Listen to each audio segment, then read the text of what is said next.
बुद्धि प्रेरकं श्रीकृष्णस्य पादपद्मं प्रसीदतु।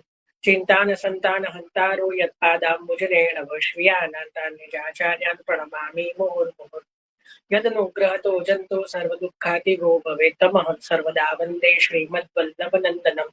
अज्ञानतिमिरान्धस्य ज्ञानाञ्जनशलाकया चक्षुरुन्मिलितं येन तस्मै श्रीगुरुवे नमः। नमामि हृदये शेषे लीलाक्षीराब्धिशायिनं लक्ष्मीसहस्रलीलाभि सेव्यमानं कलानिधिं। चतुर्भिश्च चतुर्भिश्च चतुर्भिश्चैत्रिभिस्तथा षड्भिर्विराजते योऽसौ पञ्चधारदये मम। प्राकृतधर्मनाश्रयमपाकृतनिखिलधर्मरूपमिति निगमप्रतिपाद्यं यत्तस्तुत्यं साकृतिस्तौमे। रघुनन्दकुमारो मे स्वामिनी वृषभानुजा कृतार्थं न संशय। श्रीवल्लभादेश की जय।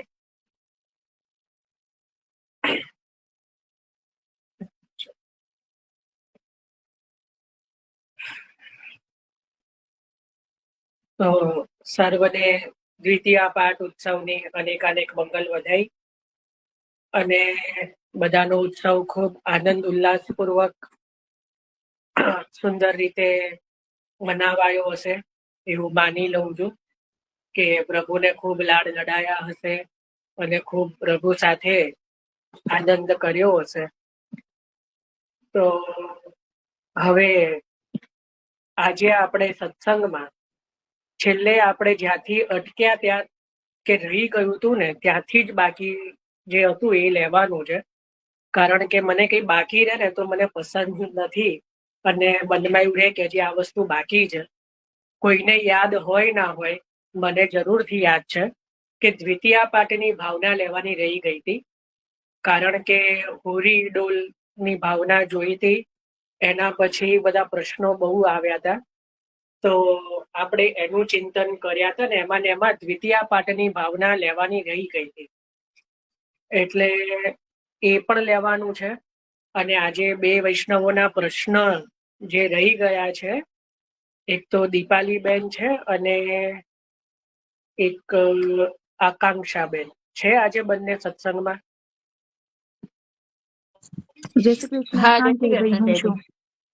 હા છે ને, બસ. તો આજે પ્રશ્ન કરતા હોય ને તો વધારે આનંદ આવે. તો એ બંનેના પ્રશ્નોનો પણ આજે ચિંતન કરવાનું છે.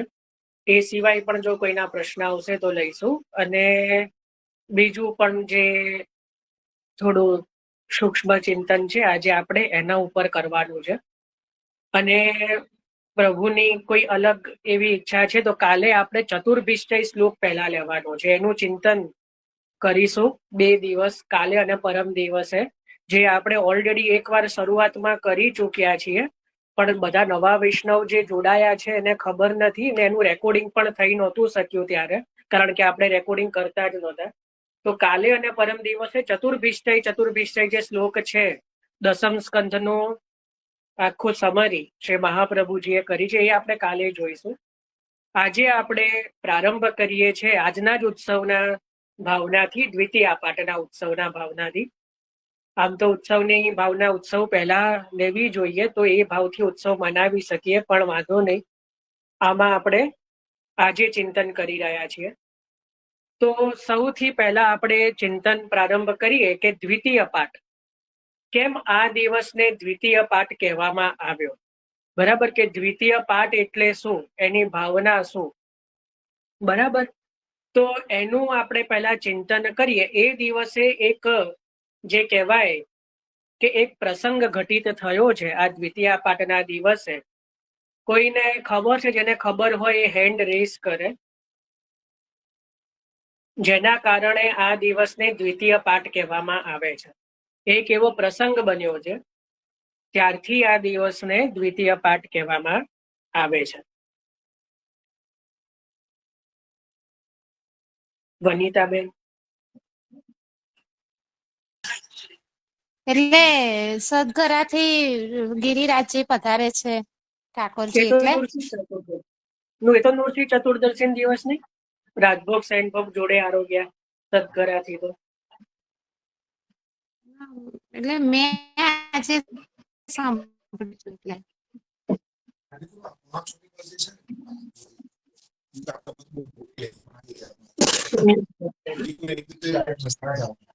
મ્યુટ કરી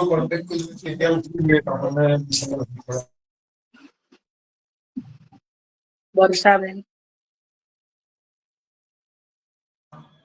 जय श्री कृष्ण। आज ठाकुर जी 40 दिन तक फाग उत्सव खेलने के बाद में, फाग खेलने के बाद में और वो वापिस भावना है, प्रसंग कोई बना है वो भावना में देखेंगे। ये भावना का चिंतन बात नहीं कर रहा हूँ, जो प्रसंग घटित हुआ है, कुछ ऐसा घटित हुआ है। नहीं आइडिया। देव શ્રીજી જયારે નાથદ્વારા પધાર્યા ત્યારે ભંડાર ગૃહમાં બિરાજતા હતા. એ પછી નૂતન મંદિર જયારે સિદ્ધ થયું ત્યારે ઠાકોરજી પુનઃ પાટોત્સવ એટલે પાઠ પધાર્યા નૂતન મંદિરમાં. સુંદર, બસ આ જ જવાબ છે. જો જ્યારે શ્રી ગોવર્ધનનાથજી જે છે એ મેવાડ પધાર્યા, નાથ દ્વારા નહીં પણ મેવાડ પધાર્યા, તો મેવાડમાં આપનું મંદિર એ સમયે સિદ્ધ નહોતું.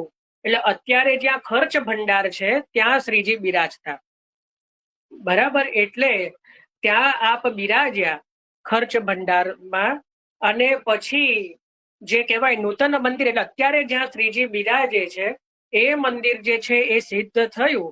એટલે આજના દિવસે જે છે પુનઃ ત્યાં શ્રીજી નવા મંદિરમાં પાઠ બિરાજ્યા. એટલે આજના દિવસે શ્રીનાથજીનો જે આજે જે મંદિરમાં બિરાજે છે ને એ પાટોત્સવ છે. સમજ પડી? મહાવદ સાતમે તો આપણે 3-4 પાટોત્સવ જોયા હતા કે શ્રીજી આ દિવસે મેવાડમાં પધાર્યા, કે શ્રી ગોસાઈજીના ઘરે પધાર્યા, ઘસિયાળથી પાછા પધાર્યા, એ બધું તો છે. પણ શ્રીનાથજી જે પોતાના મંદિરમાં, જે અત્યારે જ્યાં આપણને બિરાજીને દર્શન આપી રહ્યા છે એ મંદિરમાં આ દિવસે બિરાજ્યા છે. આ પ્રસંગ બન્યો છે. સમજ પડી? આ જે છે ફાગણ વદ બીજનો ગુજરાતી તિથિ પ્રમાણે, તો ફાગણ વદ એટલે ડોલોત્સવના બીજા દિવસે શ્રીનાથજી જે છે એ પોતાના જે આ નવીન મંદિરમાં જે છે એ પાઠ બિરાજ્યા. તો એટલા માટે જે છે આ દ્વિતીય પાઠ કહેવાય છે, કારણ કે પ્રથમ પાઠ મુખ્ય પાટોત્સવ તો મહાવદ સાતમનો છે, અને આ દ્વિતીય પાઠ છે. બરાબર. હવે ભાવનાજી તો જોઈશું આપણે કે વસંત પછીની આ તે ભાવનાજી, એની વાત નથી. અત્યારે આપણે ભાવનાજી નથી જોયા. માઇક મ્યુટ કરી દો. વચ્ચે વચ્ચે આવું ડિસ્ટર્બન્સ કરશે તો કેમ નહીં? અરુણાબેન, આપણે એ ના આવે કે નંદબાબાએ લાલાને રાજ્યાભિષેક કર્યો, લાલાને રાજ્યાભિષેક કર્યો, એ આવે ને અત્યારે. રાજ્યાભિષેક આજે નથી થયો. અને જે પણ બોલવું હોય ને હેન્ડ રેસ કરીને બોલો. આ રીતે મારી વચ્ચે લિંક તોડીને ના બોલો. કોઈ લાલાનો રાજ્યાભિષેક આજે નથી થયો. એ જે ભાવના છે ને સ્નાન યાત્રાની છે, બરાબર. અને કયા લાલાનો કયો રાજ્યાભિષેક થઈ શકે વિચારો. આ બધી ખબર નહીં ક્યાંથી બધી મિથ્યા બધી. પણ સમજો, અને મને છે ને જે બી કદાચ જો આજે નવા વૈષ્ણવ જોડાયા હોય તો હું સ્પષ્ટ રીતે કહી રહ્યો છું, ક્યારે પણ આ રીતે વચ્ચેથી કોઈએ પણ માઇક અનમ્યુટ કરીને વાત નથી કરવાની. નહીતર હું જો રિમૂવ કરી દઈશ તો ફરીથી આપ જોડાઈ નહીં શકો આ સત્સંગમાં. એટલે લિંક ન તોડશો કૃપા કરીને. તો મૂળ આપણે આવી જઈએ કે જ્યારે શ્રી ગોવર્ધનનાથજી શ્રીનાથજી મેવાડ પધાર્યા, મેવાડમાં પધાર્યા, ત્યારે આપશ્રીનું મંદિર સિદ્ધ એ સમય થઈ રહ્યું હતું. તો આપશ્રી ખર્ચ ભંડારમાં બિરાજ્યા. અત્યારે જે ખર્ચ ભંડાર છે ને જ્યાંથી બધાને તુલસી માળા આપવામાં આવે છે, બધાએ જોયું હશે. સોના ચાંદીની ઘંટી છે. હવે તો પેલો ગુજરાત જે છે નવનીત પ્રિયાજીનો, તો ત્યાં જ બાજુમાં આમ પેલું એક ગલી જેવું છે, અને પછી આપણે અંદર જઈએ છીએ ત્યાં બધા પેઢીને ચાલે છે. શ્રીનાથજીના કિતાબ લખાઈ છે. તો જે છે એ ત્યાં બિરાજ્યા હતા. અને દ્વિતીય પાઠના દિવસે જે છે એ જે શ્રીનાથજી ને પોતાના મૂળ સ્થાને, મૂળ મંદિરમાં પધરાવવામાં આવ્યા, જ્યાં આપણને અત્યારે દર્શન આપી રહ્યા છે. બરાબર. તો એ પાટોત્સવ છે. હવે તમે સમજો, દ્વિતીય પાઠ આપણા ઘરે પણ, એટલે આજની વાત નથી કરી રહ્યો, જો આપના માથે જ્યારે આપના ઠાકોરજી સેવ્ય થયા જ્યારે આપણે આપણા ગુરુદેવ પાસે ઠાકોરજીને પધરાઈને લઈ જઈએ કે અમને ઠાકોરજી સેવ્ય કરીને આપ પધરાવો, તો એ આપણા ઠાકોરજીનો મુખ્ય પાટોત્સવ થયો. બરાબર, એ મુખ્ય પાટોત્સવ. હવે આપણે સમજો કે જ્યારે આપણે દ્વિતીય પાઠ કોને કહેવાય? આપણા ઘરે પણ 2-3 કન્ડિશન એવી છે કે જેમને આપણે આપણા ઠાકોરજીનો પણ દ્વિતીય પાઠ મનાવી શકીએ. એક તો આપના ઠાકોરજી જ્યાં બિરાજે છે, જે મંદિરમાં બિરાજે છે, સ્થાન એ જ છે, પણ આપ આપના ઠાકોરજીનું કંઈક નવું મંદિર સિદ્ધ કરો છો આખું. સમજ્યા? કે જે અત્યારે આપણું લાકડાનું મંદિર હોય, કદાચ ઘણા સમય એવું થાય કે બહુ જૂનું થઈ ગયું છે, નવું લાયા, તો આપણે નવા મંદિરમાં પણ ઠાકોરજી પધરાયા ને, જો પધરાવીએ તો એ તિથિ દર વર્ષે આપણે પણ દ્વિતીય પાઠ તરીકે આપણા ઠાકોરજીનો દ્વિતીય પાઠ મનાવવો જોઈએ. બીજું, માની લો કે આપણે નવું જ ઘર લીધું, આપણે અત્યારે કદાચ જ્યાં રહેતા છીએ ત્યાંથી આપણે બીજે શિફ્ટ કર્યું, નવું ઘર લીધું, તો આપણે પણ આપણા ઠાકોરજીને નવા ઘરમાં નવા મંદિરમાં પધરાવીશું કે નહીં? તો એ જે પધરાઈએ ને, તો એ પણ આપણા ઠાકોરજીનો દ્વિતીય પાઠ થયો, બીજો પાટોત્સવ. ખ્યાલ આવ્યો? કે જ્યારે આપણે આપણા ઠાકોરજીને નવા ઘરમાં નવા મંદિરમાં પધરાયા, તો એ પણ શું થયો? દ્વિતીય પાઠ. સમજ પડી? હવે મુખ્ય પાઠના શૃંગારમાં શું અને દ્વિતીય પાઠના શૃંગારમાં શું ફરક પડે? જેને બહુ શૃંગારની સમજ હોય ને એના માટે આ કહી રહ્યું છું. ના સમજ પડતી હોય તો બહુ એટલું વાંધો નહીં.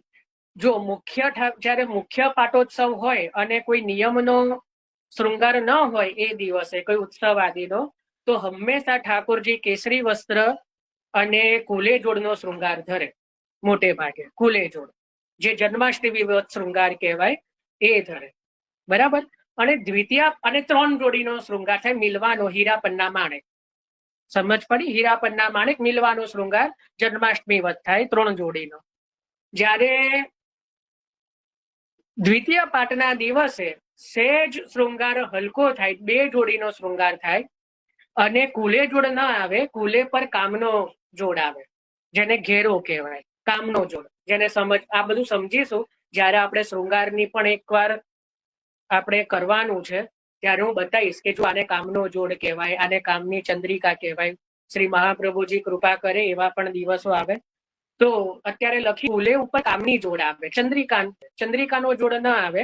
કામ, જેને અત્યારે બધા ઘેરો કહે છે, ખરેખર ઘેરો સાચો શબ્દ નથી, એને કામનો જોડ કહેવાય. ઘેરો અત્યારે ખબર નહીં ક્યાંથી શબ્દ આવ્યો છે, કુલે પર ઘેરો. ઘેરો એ રાઈટ વર્ડ નથી, એનું ખબર નહીં ગુજરાતીમાં ટ્રાન્સલેશન કામના જોડને ઘેરો કરવામાં આવે છે, પણ એ ઘેરો સાચો વર્ડ નથી, કામનો જોડ.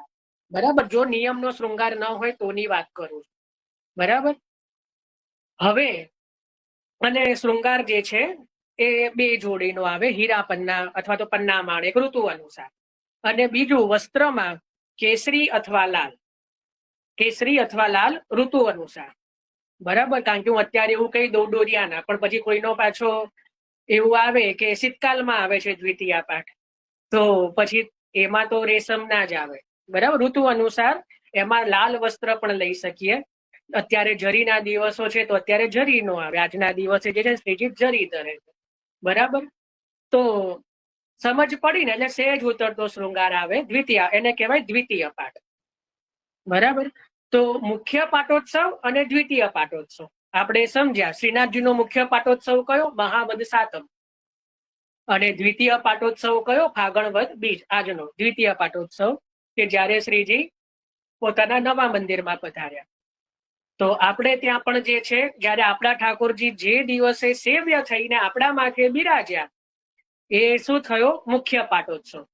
હવે કોઈને એવું છે કે અમને તો તિથિ ખબર જ નથી કે અમારા ઠાકોરજી કયા દિવસે સેવ્ય થયા, તો શ્રીનાથજીનો જે પાટોત્સવ છે એને મેં પહેલા પણ કીધું છે કે આપણા ઠાકોરજીનો પાટોત્સવ માનવો. બરાબર? કારણ કે સર્વ રીતે શ્રીનાથજી જ સર્વના માથે વિલસી રહ્યા છે, અલગ અલગ નામ રૂપ વિભેદેન જગત ક્રીડતી યો યત. તો સર્વ રીતે જે ક્રીડા તો શ્રીનાથજી જ કરી રહ્યા છે, અલગ અલગ નામ રૂપ ધારણ કરીને. તો જેને ખબર નથી કે મારા ઠાકોરજીનો મુખ્ય પાટોત્સવ કયો, તો મહાવદ સાતમે એ પાટોત્સવની ભાવના કરવી. બરાબર. અને દ્વિતીય પાઠ એટલે જ્યારે આપણા ઠાકોરજી જો નવા મંદિરમાં બિરાજ્યા હોય, નવા ઘરે કે રીતે જે છે, તો એ દિવસે દ્વિતીય પાઠનો ઉત્સવ કરવો. જે સામગ્રી તો જે છે ઋતુ અનુસાર ને જે આપણી અનુકૂળતા પ્રમાણે આપણે વિશેષ સામગ્રી તો જે આપણે અંગીકાર કરાવી શકીએ એ. અને કીર્તનની અંદર જે છે, આજના કીર્તનની વાત નથી કરી રહ્યો, પણ જો આપણા ઠાકોરજીનો દ્વિતીય પાઠોત્સવ હોય તો એમાં જે છે એ વધાઈના કીર્તનો લઈ શકાય. બરાબર. આ મેં ભેદ બતાવ્યો, મુખ્ય પાઠોત્સવ અને દ્વિતીય પાઠોત્સવ. આજના દિવસનું હજી ચિંતન કરવાનું છે, પણ હવે આમાં કોઈને કઈ પ્રશ્નાદિ? યોગેશભાઈ. એમાં ઘેરો શબ્દ અને કમાની શબ્દ એ બે તૃતીય અને ચતુર્થ ઘરમાં અમારે વપરાય છે. એટલે એમને એવું કીધું, હલો સાહેબ, કે ઘેરો એટલે ગોપીજનો ઘેરો, અને કમાની પરથી કામની આવ્યો. કમાન શબ્દ પેલો હતો, એના પછી કામની અપભ્રંશ થયો. પેલા કમાન કહેવાય, કામની જોડ નથી, કમાન હતી, કમાન માંથી કામની થયું. અને ઘેરો એ બંને ઇક્વલ ખરા, પણ એ લોકો પર્યાયવાચકમાં વાપરે છે. એટલે અમારા નિધિ સ્વરૂપમાં, નિધિના પુસ્તકોમાં ઘેરો, અને આ લોકો તૃતીયમાં કામની જોડ, એ બંને ઇક્વલ ગણાય આ લોકો. એટલે હવે બંને જગ્યાએ વપરાય છે આ શબ્દ એમ. હા અને હા, એ મેં એ જ કીધું કે બંને જગ્યાએ આ શબ્દ વપરાય છે, એ જ મેં કીધું. હા, એટલે બંને કોમન વપરાય છે. હા, પણ સાચો હા, છે કામની જો. હા, કામનો હોય 500 વર્ષ જૂનો છે, પણ ઘેરો શબ્દ પછી આવ્યો, કારણ કે એ ગોપીજનો ઘેરો ઘેરો કરતા હતા, એટલે ચારે બાજુ ઘરે જાય, અને એ રસાત્મક ભાવમાં ચારે બાજુ ઘેરેલા છે, એના પરથી કામની જોડ આવે છે. ખોટી એટલે વાત કમાન ને છે. ઘેરો. જેના ગોસાઈજીના મહાપ્રભુજીને ખબર નથી ગોપીજનો ઘેરો ઘેરો કરતા હતા, અને એમ નથી, ઘેરું નહીં. ના ભાઈ, મને બતાવ્યું કે હું તમને સાંભળીને કહું તમને. હું તમે નથી કહેતો, હું તમારા જેવો માણસ છું, નાનો, તમારા કરતા નાનો. પણ મને જે વૈષ્ણવે કીધું કે ભાઈ આ પ્રમાણે છે, એટલે ઘેરો શબ્દ છે કે જયારે ગોપીજનો કમાનમાં બેઠા અને બાલ સખાઓ જે વ્રજ ભક્તો, આપણે એવું ગોપી છે ને વ્રજ ભક્તો, એને ઘેરો શબ્દ આવ્યો તો કે એના માટે વપરાય. એના માટે કઈ આપણે ઊંડા ઉતરવાની જરૂર નથી મારે. આ તો ભાઈ તમને કીધું મેં. એવું નથી. ઘેરો શબ્દ જે છે એ કામના જોડ માટે વપરાઈ રહ્યો છે, પણ સાચો વડ જે છે કામનો જોડ. મેં ખાલી એટલું જ કીધું છે, બીજું કઈ નહીં. ગોપીજનો ક્યાં ઘેરો ઘેરો કરતા એવું કોઈ વર્ણન મળતું નથી.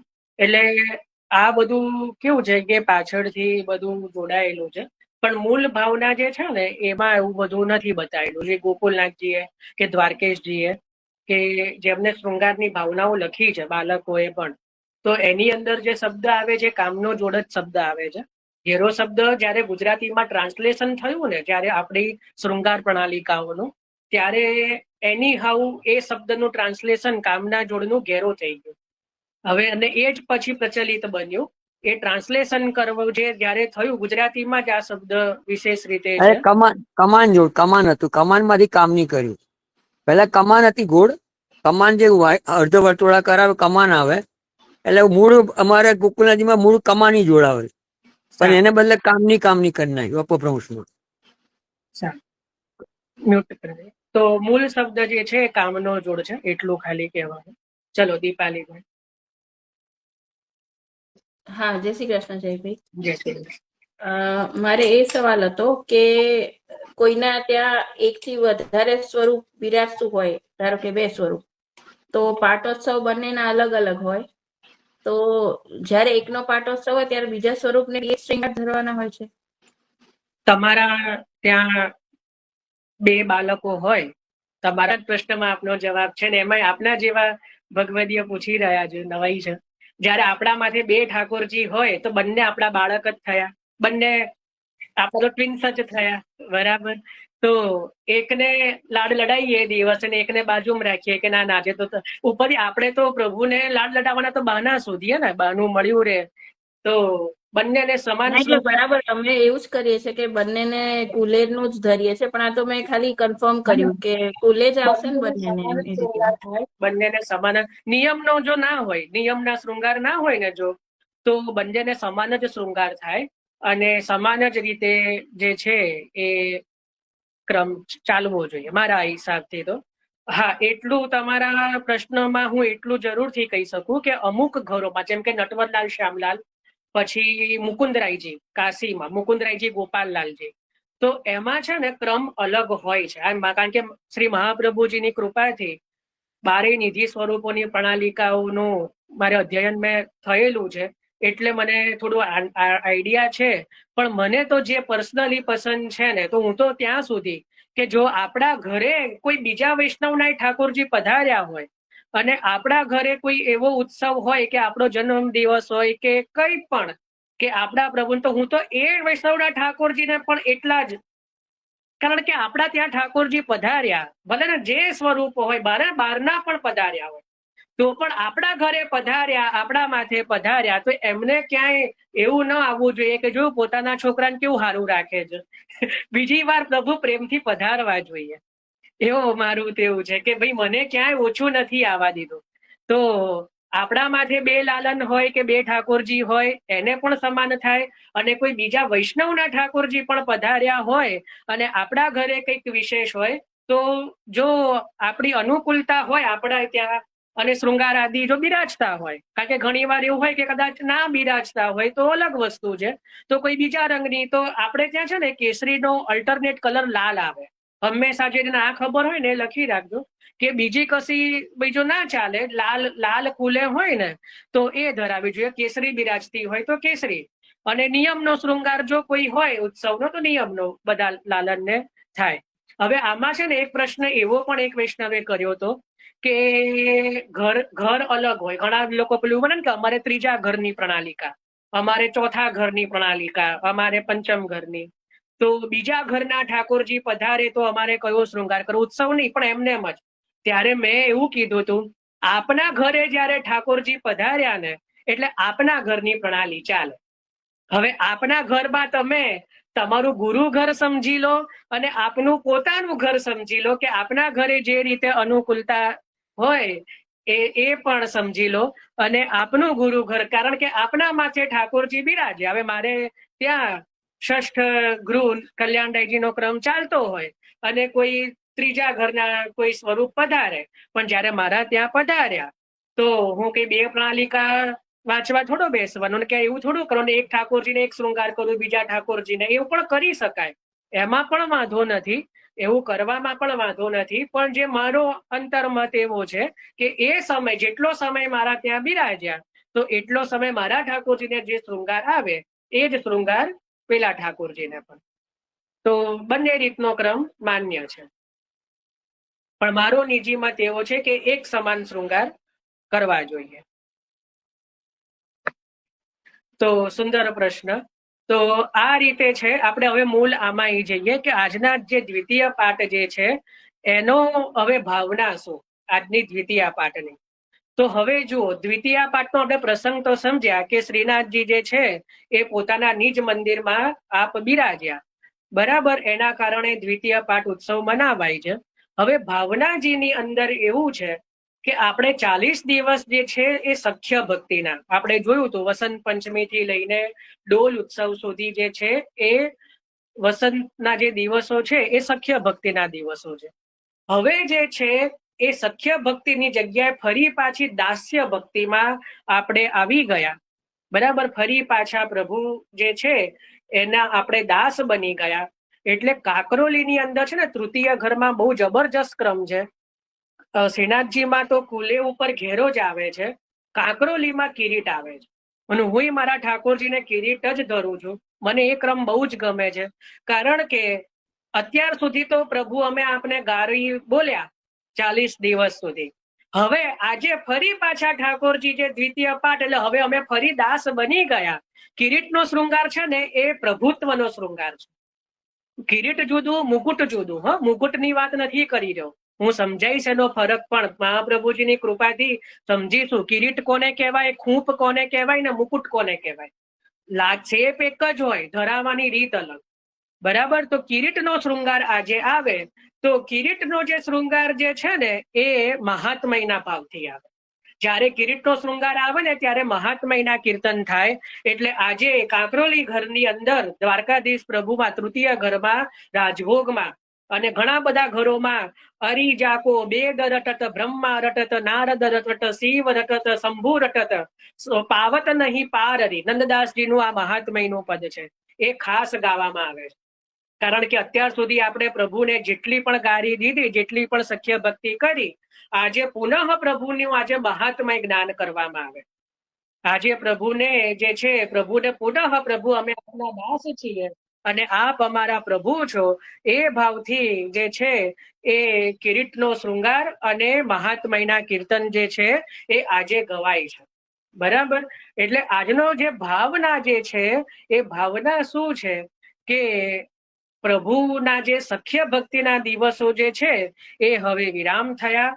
પુનઃ જે છે એ આપણે હવે પ્રભુના જે દાસ છે, દાસોહમ, આપણે જે નિત્ય ગદ્ય મંત્રમાં બોલીએ છે દાસોહમ, બરાબર. તો હવે પુનઃ ફરીથી આપણે દાસ ભાવથી પ્રભુની સેવા હવે પ્રારંભ થાય. બરાબર. હવે ફરી પાછા આપણે દાસ બની ગયા, એટલે એના ભાવથી પણ દ્વિતીય પાઠ છે. બરાબર. હવે આપણે જે છે કે આજથી એટલે દ્વિતીય પાઠથી જે છે ફૂલ મંડલીનો પ્રારંભ થાય. કારણ કે આજથી જે છે એ કુંજ લીલાના પણ પદો પ્રારંભ થાય. નેક કૃપા કર, નેક કુંજ કૃપા કર આઈએ, ચલો કિન દેખન કુંજ કુટી, પછી બેઠે હરી રાધે સંગ, કુંજ ભવન અપને રંગ. તો આ બધા જે પદો છે તે કુંજ ભાવનાના જે પદો એ આજથી પ્રારંભ થાય છે. એટલે એના સંકેત રૂપે આજે પ્રભુને ફૂલ મંડલી આજથી પ્રારંભ થાય ધીરે ધીરે. કારણ કે આજે જરીના વસ્ત્રો આવે ને, જો આની પાછળની પણ ભાવના કહું, ઘણાને નહીં જ ખબર હોય. હવે જો ધીરે ધીરે આજથી બીજી વસ્તુ કે ગ્રીષ્મ ઋતુનો ધીમે ધીમે પ્રારંભ થાય. આપણે ત્યાં કોઈ પણ ઋતુનો પ્રારંભ થાય ને તો એક સાથે બધું કરવામાં ના આવે, ધીરે ધીરે પ્રભુને એની હેબિટ કરવામાં આવે. તો વસંત જેવો જાય, ડોલ જાય, એટલે આજથી પ્રભુની ગ્રીષ્મ ઋતુનો પહેલો દિવસ, એટલે જારીજીના નેવરા હવે ભીના આવે. અત્યાર સુધી સૂકા આવતા હતા, હવે ધીમે ધીમે જારીજીના નેવરાજી ભીના થવા માંડે. જેને આ વસ્તુ ખબર હોય, આચ્છાદન વડું થઈ જાય જારીજીનું. જે આચ્છાદન કોને કહેવાય? શીતકાલમાં છે ને જારીજી ઉપર આચ્છાદન આવે, તો એ આચ્છાદન હવે વડું થઈ જાય. એના પછી જારીજીનો નેવરો શીતકાલમાં સૂકો આવે, ભીનો ન આવે. કારણ કે ઠાકોરજીને શીતકાલમાં ઠંડુ લાગે, હસ્ત ઠંડો થાય, એટલે જારીજીનો જે નેવરો હોય ને એને ભીનો કરવામાં ન આવે. સમજ પડી? કેવા હોય? બે નેવરા રાખવાના હોય. જ્યારે આપણે પેલો નેવરો ભીનો કરીએ ને એટલે બીજો નેવરો જારીજીને ચડી જાય. બરાબર. પછી પાછું બીજા દિવસે પાછો આગળનો નેવરો એ રીતે કરવામાં આવે. અથવા તો જારીજીનો નેવરો જે છે એને ભીનો કરવામાં ન આવે. ખ્યાલ આવ્યો? તો અને ઉષ્ણકાલમાં નિત્ય ભીનો થાય. જે જારીજીનો જે નેવરો હોય ને નિત્ય ભીનો આવે. તો આજથી જે છે ભીનો નેવરો પ્રારંભ થાય, જારીજીનું આચ્છાદન વસ્ત્ર નીકળી જાય. એના પછી જે છે કે હવે ઠાકોરજીને આજે તો હવે જરીના વસ્ત્ર છે, પણ પ્રભુને ગ્રીષ્મ ઋતુનો પણ પ્રારંભ થયો. તો એના કારણે ફૂલ મંડલી આવે બપોરના સમયે. કારણ કે ફૂલ મંડલી હોય ને તો પ્રભુએ જરીના વસ્ત્ર ધર્યા છે, તો કદાચ જો પ્રભુને જો ગ્રીષ્મતાનો અનુભવ થાય તો કુંજના કારણે એટલે ફૂલ મંડલીના કારણે પ્રભુને ઠંડક રહે. કારણ કે પુષ્પ આદિ જે છે એ પુષ્પની મંડલી કરીએ તો બેલેન્સ થઈ જાય. સમજ પડી? એટલે જરીના વસ્ત્રની સાથે જે છે આજે ફૂલ મંડલીનો ક્રમ એટલા માટે આવે કે ક્રમ બેલેન્સ થઈ જાય. પ્રભુને જે છે શીત અને ગ્રીષ્મ એ બંને ઋતુનો જે છે એ ત્યાં સમાન થઈ જાય. સમજ પડી? કારણ કે જરીના વસ્ત્ર શીતકાલમાં આવે. સમજ પડી ને? જરીના વસ્ત્ર ઉષ્ણકાલમાં ન આવે, પણ હજી એવી ગરમી પ્રારંભ નથી થઈ. એટલા માટે 5 દિવસ જે છે, ઘણા ઘરોમાં 5 દિવસ આવે છે અને ઘણા ઘરોમાં 7 દિવસ આવે છે. અને ઘણા ઘરોમાં જો ઠંડી ન હોય તો એક જ દિવસ આ દ્વિતીય પાઠનો જરીના આવે. પછી જે છે એ થોડા જે હલકા એવા એ પેલા વસ્ત્ર પ્રારંભ થઈ જાય, ડોરિયાના છે કે પછી સૂત્રવું છે કે એવા જે વસ્ત્ર જે છે જરી વગરના એવા વસ્ત્ર પ્રારંભ થઈ જાય. પણ જેના 5 દિવસ આવે છે તો આજથી ફૂલ મંડલીનો પણ જે છે એ પ્રારંભ થઈ જાય. કારણ કે કુંજ લીલાનો પણ આજથી પ્રારંભ થાય. એટલા માટે એ ભાવથી કુંજના કીર્તનો ગવાય. આજે મહાત્મયના કીર્તનો પણ પ્રારંભ થઈ જાય. અને નિત્યના જે આપણે કીર્તનો પહેલા જે છાક આદિના કરતા હતા એ કીર્તનો પણ હવે જે છે ભોજન સમયે કે છાક આદિના કીર્તનો પણ હવે પ્રારંભ થઈ જાય આજથી. બરાબર. તો આ જે છે દ્વિતીય પાઠના ઉત્સવનો વિશેષતા છે કે હવે ધીમે ધીમે ધીમે આજે ગ્રીષ્મ ઋતુની શરૂઆત થઈ, રામનવમી તીથો જે છે ઠાડા સ્વરૂપ હોય તો ચોલી વડી થઈ જાય રામનવમીના બીજા દિવસથી, અને લાલન હોય તો ચીરાવડા થઈ જાય. સમજ પડી? જે આપણે ઠાકોર લાલનને જે વસ્ત્ર ધરાઈએ ને, તો કેવલ પછી રામનવમીના બીજા દિવસથી ઓઢણી આવે. એ ઘર ઘરનો ક્રમ હોય, કારણ કે હવે ગ્રીષ્મ ઋતુનો પ્રારંભ હવે ધીમે ધીમે થઈ ગયો.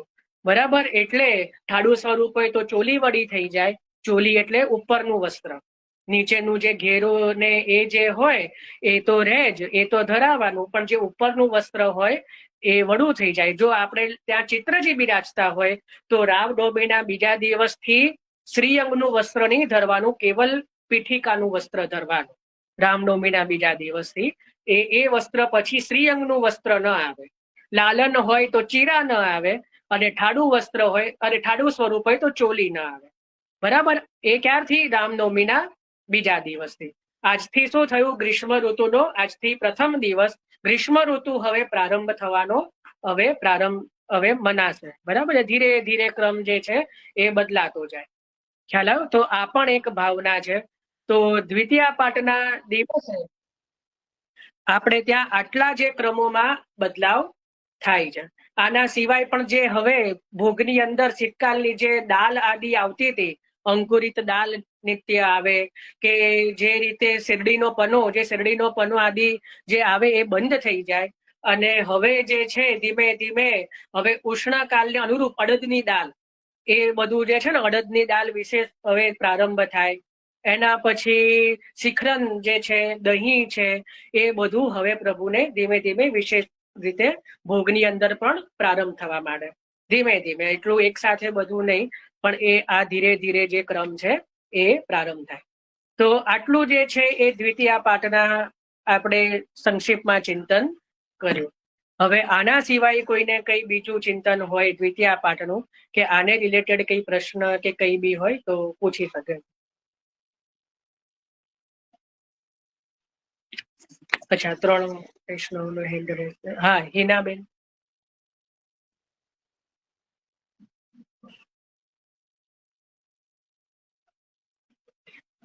હિનાબેન મજેઠિયા.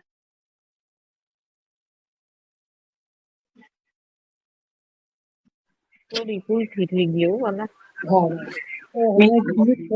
સોરી, મીટ ખોલ્યું નતું. હા, આપે આજ્ઞા કરી કે રામનવમી થી એકલું ઠાડું વસ્ત્ર આવે. ચિંતન કરી રહ્યા છે. આજ્ઞા શબ્દ તો મહાપ્રભુ. હા, બરાબર છે, કઈ વાંધો નહીં. તો આપે જે વાત કરી કે રામનવમી થી એકલું ઠાડું વસ્ત્ર આવે, તો પીછોડા ધોતી ઉપરના મલકા છે એ બધું તો આવી શકે ને? હા હા, એ તો આવે. જે ઉપરનું વસ્ત્ર હોય ને એની વાત.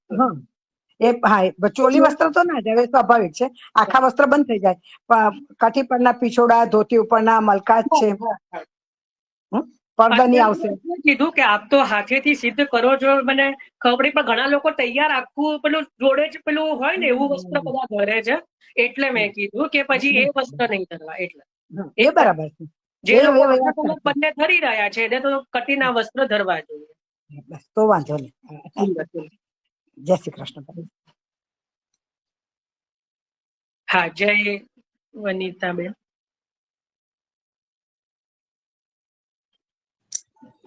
જયવંતિકાબેન બોલું છું. જય શ્રી કૃષ્ણ. હા, હવે મારો પ્રશ્ન એ છે કે આપણે કીર્તનમાં હવે છાકના પદો આવશે, બરોબર? તો મેં એવું માર્ક કર્યું છે કે હોળી હોય કે જન્માષ્ટમી હોય કે એવા મોટા તહેવાર હોય, ઠાકોરજીની એટલે મહાપ્રભુજીની વધાઈ હોય, ગુસાઈજીની વધાઈ હોય, તો એ વધાઈના દિવસોમાં આપણે રાજભોગના સમયના કોઈ કીર્તનો નથી હોતા બુકમાં. એવું કેમ? કારણ કે એ દિવસોમાં વધાઈ જ આવે. એટલે આપણે ધારો કે આપણે આમ સામગ્રી આરોગવા માટે પધરાવી હોય તો આપણે કોઈ પણ વધાઈ લઈ શકીએ એમાં? વધાઈ જ લેવાની હોય. હા હા, બરોબર હા બરોબર, મને એ થોડું દ્વિધા હતી. હા હા, આ ઘણા બધા આ પ્રશ્નો છે સુંદર. વધાઈના દિવસોમાં વધાઈ જ લેવામાં આવે છે. એના પછી શીતકાલ પાછળનો ક્રમ લખવો હોય ને જેને કીર્તનનો,